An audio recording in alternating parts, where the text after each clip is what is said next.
Hello friends, welcome back to my channel once again. This is Icse History and Civics, the shortest way of writing the answers. This is the difference between President's electorate and Vice President's electorate. In case of President's electorate, consists of elected members of the upper house, lower house and elected members of legislative assemblies of all the states. In case of Vice President's electorate, the members of both the houses of the parliament only. Here legislatures are not involved. The 4 consequences of Quit India movement. Number 1 is the great capacity for struggle and sacrifice. That is, in spite of lathi charge, rifles and pistols, people of India showed extreme courage at that time and determination to sacrifice. Point number 2 is to make the British realize that their days are numbered. The movement gave clear indications to the British that their rule wasn't wanted by the Indians. Number 3 is strengthening of Congress Socialist Party because of its heroic role it played in the movement. And number 4 is to display depth of national feeling.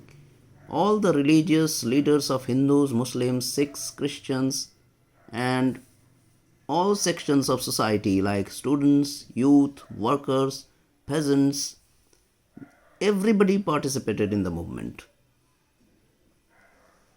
Then comes how is the Speaker of Lok Sabha elected? Mention 2 functions of the Speaker.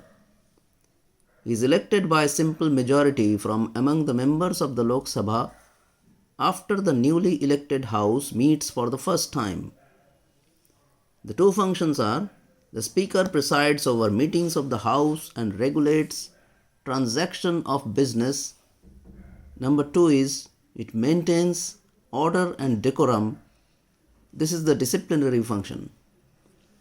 Now, composition of the Supreme Court. Describe Supreme Court's power of judicial review. What is the courts of record? How is independence of the judges ensured by the Constitution? These are the questions.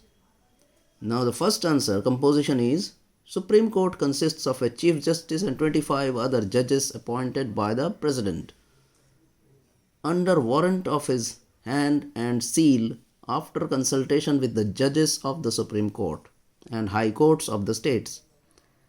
The Chief Justice, with the prior consent of the President, may appoint ad hoc judges for the time being. Now, second option, power of judicial review. Supreme Court can declare any law, policy or ordinance null and void if it goes against the Constitution.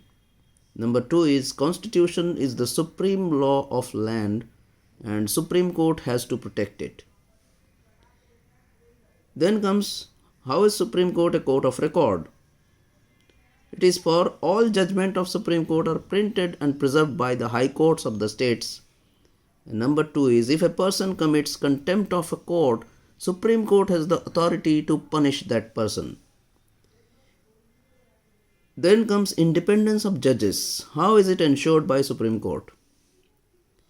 Judges of Supreme Court can't be removed by the Parliament. Number 2 is emoluments of the judges can't be reduced during their tenure. Number 3 is judges have freedom to announce decisions and decrees. So this much till now.